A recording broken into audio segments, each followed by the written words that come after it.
pinto, dalawang kilo. Pinabayaan ang nag-angay sa dalawang angay. Hindi sinundo yung dalawang bata.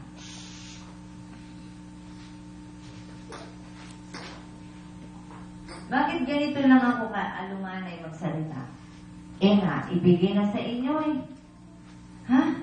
Tinanggap nyo na eh.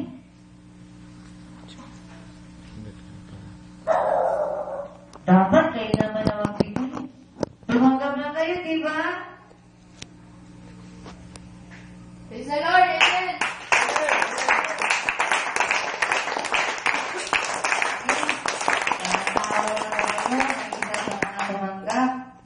Para siya naman ang magbigay. Halika rito.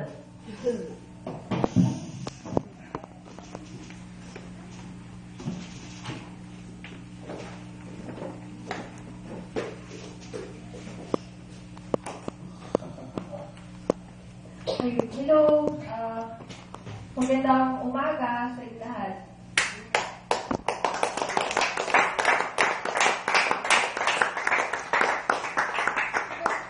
So yun, sa mga sinabi kanina, alam ko, tumaga sa isip nyo, sa puso nyo, lalo na yung nangyari sa isa namin kapatid. Lahat naman tayo may sariling decision, di ba? Lahat tayo, alam na yung tama at mali. Kung alam mo bang mali yung isang bagay, gagawin mo ba? Lalo na kung alam mo sa sarili mo na nasa panig ka na ng Diyos. Alam mo sa sarili mo na anak ka ng Diyos. Gagawa ka pa ba ng mali?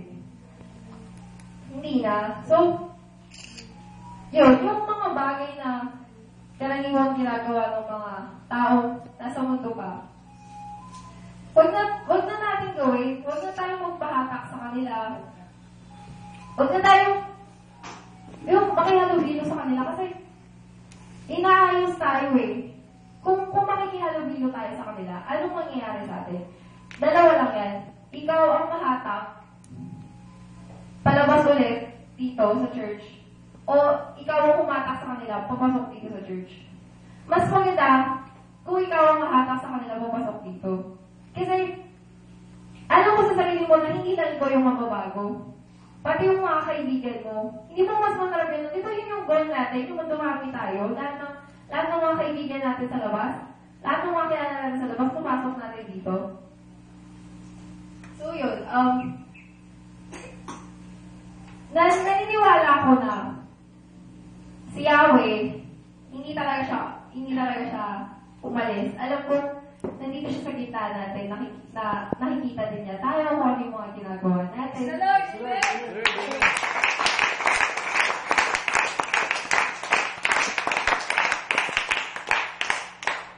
Yun nga, nakikita niya kung ano yung ginagawa natin. Kagaya nung may isa kasing question na lagi mong naiisip siya kapag mag-isa ako. What if itong moment na to, kunwari, wala tayo dito, kung ano yung mga ginagawa natin. What if yung moment na to, dumating si God? Ano yung ginagawa mo? Ano yung makikita niya na ginagawa mo?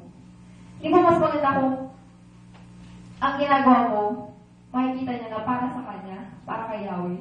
Kunwari, si Gerald, alam ko na kagabi, nagpalog ka, hindi kasi may inaangay ka, di ba? So, what if last night, dumating si Yahweh, tapos nakikita niya na ina-encourage mo yung akay mo na pumunta dito ngayon. Di ba matutuwa sa'yo si Yahweh? At isasama ka pa niya para sumunod sa iba nating kapatid. Example lang kay Brian. Kung yung araw na ginawa niya yung kasalanan niya, nakita niya si Yahweh, so tingin niya ano mangyayari sa kanya. Hindi ba niya naisip na sa dami ng paghihirap na ginagawa natin, sa ginhawang magkakasama tayo, alam ko kung naisip niyo na, bakit pa niya nagawa to?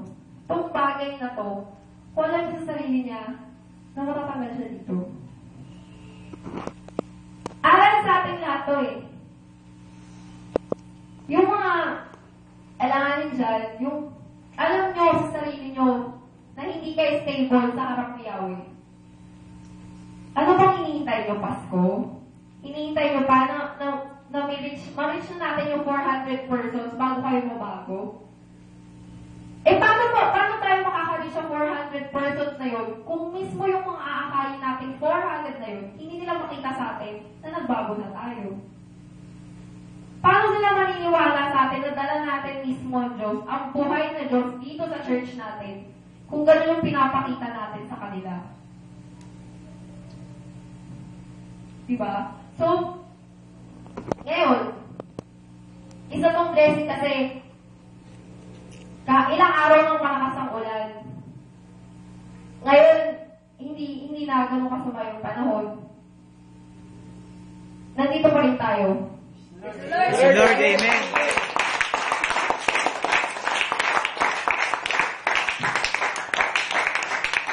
Nandito pa rin tayo, kahit na wala tayong akay, kahit na alam natin na dapat nag-akay tayo, nagsikap tayo, handa pa rin tayo makinig kay Yahweh. Andito pa rin tayo sa harap niya, handa tayong sumunod, maglingkod sa Kanya. Yun yung fact na, bakit pa tayo aalis dito? Ito na ito na si Yahweh, nandito na siya. May kilala ba kayo na hindi namin kilala na kaya din ibigay kung ano yung mga kaya ibigay ni Yahweh? Sige nga, kung may makapagsabi man sa atin nun, sige, siya na. Siya na yung bida. Pero kahit anong mangyari, kahit mangyari man yun na magkaroon ng taong yun, which is alam natin hindi mangyari, kay Yahweh pa din tayo. Forever tayo kay Yahweh.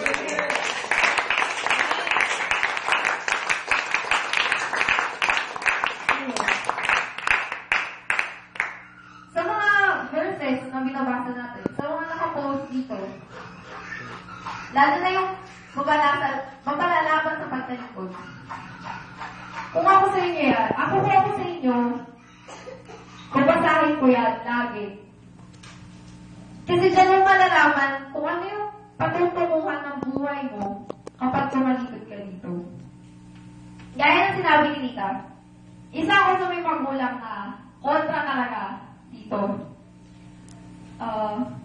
May ginawa ako kagabi na kasi nung overnight, sinabi ni Tita sa akin na hindi pwedeng ganito na nililihim ko na nandito sila. Alam ko yun. Alam kong mali ako dun. So, kagabi, may ginawa ko. Tinext ko yung tatay ko. Sabi ko sa kanya na, kumusta? Anong ginagawa ko? Ay, dito ako sa bahay. Kasama yung iba kong kapatid sa church. Nandito sila ngayon. Nagbubulong-bulong kami. Tapos, nag-uusap-usap kami kay God. Sabi ko sa kanya, sige, ingat ka dyan lagi, Dad. I love you. Tapos, mag-pray ka lagi kay Yahweh. Hindi siya nag-reply. Pero tumawag siya. Pagsagot ko sa kanya, walang nag-hello. Tapos naisip ko na, sana yung sinabi ko sa kanya, tanggapin na lang niya. Yung, huwag na siyang kumontra. Kasi, alam ko, sa may mga magulang dito na kontra sa gawa ito, mahirap. Pero, kahit anong hirap yan, basta para kay Yahweh, naniniwala ako na kaya natin gawin.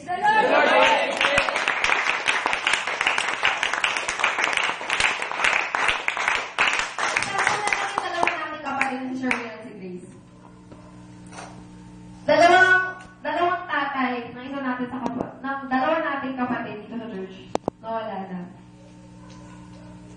Siyempre, kung ikaw, alam mo, regular ka sa church na to, lahat tayo regular. Siyempre, isipin mo yung mga kapatid mo. Hindi mo maiwasan isipin kasi siyempre kapatid mo, yung asa na concern mo, hindi mo sila iisipin, hindi mo rin iaalalahanin kung ano kaya ginagawa nila.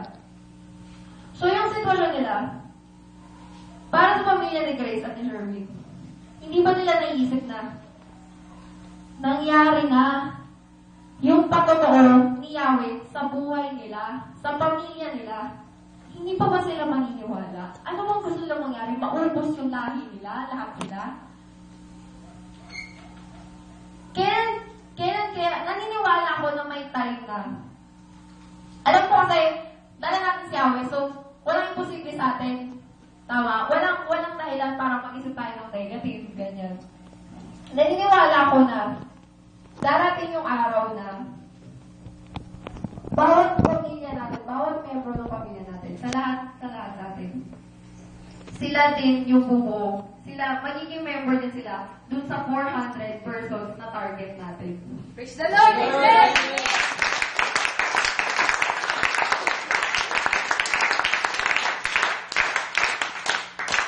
Pero ngayon kasi natin, yun yung problema eh. Pamilya natin. So, sige, kayo tanongin ko, bakit sa tingin nyo, bakit kontra yung mga magulang nyo dito? Sino susunod?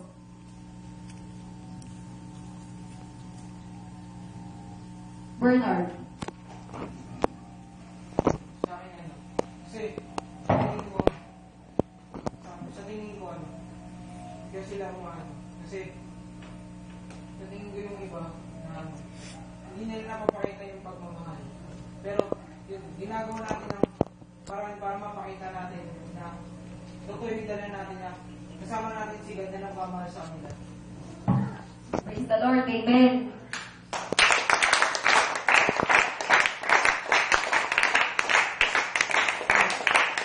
So, kaya ng mensahe last Sunday, yung last Sunday natin, hindi siya ordinary Sunday lang yun. Kasi may occasion tayo na sineselebrate. Diba? Hindi lang porket Father's Day, Father lang ang bibigyan natin attitude. Dapat pareho, nanay at tatay. So yun, sa mga nakarinig ng kwento ko nung overnight, totoo yun, at alam kong naramdaman ng tatay ko, yung pagmamahal na sinabi ni Yahweh na ipakita sa kanila, iparamdam sa kanila. Kung yung parents nyo, nagsiself-pity, yung iniisip na, wala na mamahal sa akin, ganyan. Isipin nyo na lang na, kung yung sitwasyon nyo dati ganun, ay iniisip nyo na wala na rin nagmamahal sa inyo. Si Yahweh nandyan. Marami sa atin ang ganun, tama. Hindi natin alam na may nag-iisang tunay na nagmamahal sa atin. Pero ngayon nakilala na natin siya. Yung mga problema ng pamilya, ialay na kay Yahweh. Praise the Lord! Praise the Lord, amen.